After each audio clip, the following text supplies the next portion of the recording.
chest right in the morning, like a warning. Could have slept here for days. I felt your heartbeat, felt your mouth breathe, but it's not real.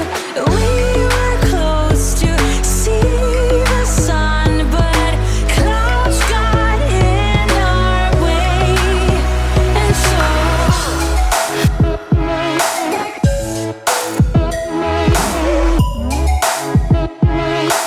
Welcome back दोस्तों। अगली video में इस time एक और सफ़रनामे का आगाज़ हो रहा है और ये है यहाँ म्यूनिख जर्मनी से स्लोवेनिया की तरफ। स्लोवेनिया का जो कैपिटल है उसका नाम है लुबाना, इस तरह कुछ नाम है, आपको स्क्रीन पे नज़र आ रहा होगा। ये जो जे है ना, ये इसके अंदर साइलेंट है। तो ये तकरीबन 6 घंटे का जो है रास्ता है, 6 घंटे का सफ़र है। और ये टिकट मैंने परचेज़ की थी 30 यूरो की एक दिन पहले। तो आप अगर बहुत पहले से परचेज़ करते तो काफ़ी जो है कम रेट पे पड़ेगा। और फ्लेक्स बस, जैसे कि मैंने शुरू में आपको कहा था, फ्लेक्स बस की ऐप आपने डाउनलोड करनी है अपने उसमें मोबाइल में, और उससे आप ये टिकट आराम से जो है बुक कर सकते हैं ऑनलाइन। तो ये बस है, अभी थोड़ी देर में ये रवाना होगी और फिर हम जाएंगे स्लोवेनिया। बीच में ऑस्ट्रिया आएगा, तो वो मैं आपको बताऊंगा कि कब से वो स्टार्ट हो रहा है, आपको स्क्रीन में नज़र आ जाएगा। तो उसका भी हम ये जो कंट्री साइड है वो देखेंगे इस ट्रिप के अंदर। तो आई होप कि ये ट्रिप अच्छा गुजरेगा। ना ख़त्म होने वाला सफ़र है ये बसेस का यूरोप के अंदर, लेकिन क्या करें, बाई ईयर जो है थोड़ा सा महंगा भी है, और बाई रोड मुझे अच्छा लगता है क्योंकि मैं एक्सप्लोर कर लेता हूँ ज़्यादा से ज़्यादा प्लेसेस को और कंट्री साइड को।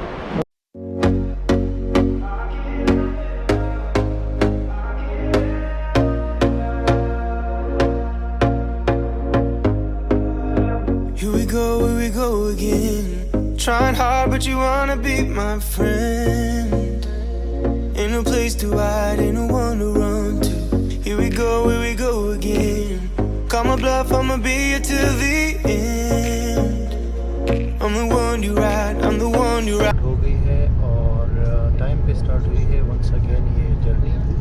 बस तो ऑलमोस्ट सेम ही है, फ्लेक्स बस तकरीबन सेम ही होती है ये यूरोप के अंदर। अच्छी सीटें हैं, लेकिन एक इम्पोर्टेंट चीज़ की खाली होती है ज़्यादातर, मतलब है कि अभी भी आधी से ज़्यादा बस खाली है, लेकिन टाइम पे स्टार्ट हो जाती है। और इससे अच्छा होता है कि बंदा ज़रा कंफर्टेबली बैठ सकता है। इसके अंदर भी चार्जिंग लगाने के लिए जगह है। और 5.5 से 6 घंटे तक का सफ़र है। स्लोवेनिया लुबाना इस तरह कुछ नाम है इनकी कैपिटल का। तो वहाँ जाके बीच में जर्मनी बहुत खूबसूरत है भाई, और ऑस्ट्रिया भी आएगा जैसे पहले मैंने आपको कहा, तो वो मैं मेंशन कर दूँगा जब स्टार्ट होता है। तो गर्मी हो गई है थोड़ी सी, तो देखिए इसके अंदर एसी भी है, ये एयर कंडीशन।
अभी म्यूनिख से चलने के 2 घंटे बाद हमारे बस ने ये स्टॉप किया है 20 मिनट के लिए, और ये अच्छा है, थोड़ा सा बंदा जो है ना रिलैक्स हो जाता है। लेकिन भाईजान खूबसूरती अगर आपने देखनी है ना तो ऑस्ट्रिया, जब आप जर्मनी से आते हो ना, ऑस्ट्रिया में जब दाखिल हो जाता है ना ये बस, फिर जो है ना यहाँ पे खूबसूरती स्टार्ट हो जाती है।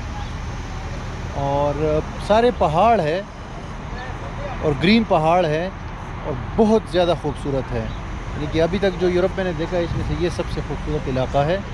स्विट्ज़रलैंड भी खूबसूरत होगा, अभी आगे मैं जा रहा हूँ, लेकिन यहाँ पे पहाड़ है, लेकिन सारा जो रास्ता है ना वो टनल्स के अंदर है। यानी कि सारे इन्होंने पहाड़ों के अंदर वो बनाए हैं, टनल्स बनाए हैं। कम से कम भी होंगे ना तो कोई 15-20 टनल से अभी तक हम गुजरे हैं ऑस्ट्रिया के अंदर।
व्यूअर्स, अभी मैं अपने होटल में हूँ। शाम रात को मैं आया तो जल्दी से सो गया था क्योंकि अंधेरा हो गया था, बाकी मैं वीडियो कुछ नहीं बना सका। तो ये सफ़र शानदार रहा, 5.5 घंटे का सफ़र था, लेकिन बेहतरीन रहा। म्यूनिख से यहाँ पे स्लोवेनिया, लुबियाना के अंदर, और पूरे रास्ते में जो है आपको खूबसूरत जो है नहरें, आबशार मिलेंगे, नहरें मिलेंगे, वैलीज मिलेंगे, आपको जो है जंगलात मिलेंगे, गांव मिलेंगे खूबसूरत। बहुत ही शानदार जो है नज़ारा था, और कोई भी अगर बंदा आता है तो मेरे ख्याल से वो इसको मिस ना करे। यानी जो ऑस्ट्रिया में बाय रोड सफ़र करना जो है ना, ये बेहतरीन चीज़ है। ऑस्ट्रिया भी खूबसूरत था और स्लोवेनिया भी खूबसूरत था। सबसे जो बेस्ट चीज़ मुझे लगी है वो ऑस्ट्रिया पूरा पहाड़ी इलाकों के ऊपर मुश्तमिल है, लेकिन उन्होंने रोड ऐसा बनाया है कि जहाँ पे पहाड़ नहीं है तो वहाँ तो सीधा रोड है, जहाँ पे पहाड़ है वहाँ पे टनल है। तो कोई 25-30 टनल तो मैंने देखे हैं, जिसमें से 10-10, 15-15, 20-20 किलोमीटर लॉन्ग भी थे और 5-5 किलोमीटर, 3-3 किलोमीटर भी थे। तो इन लोगों ने अपने आप को पहाड़ों के अंदर सही माहिर कर दिया है, ये स्लोवेनिया और ऑस्ट्रिया दोनों ने, खासकर ऑस्ट्रिया। और उसी पहाड़ों के दरमियान में उन्होंने रेल के ट्रैक्स भी बनाए हैं, यानी ट्रेन भी चलती है वहाँ पे।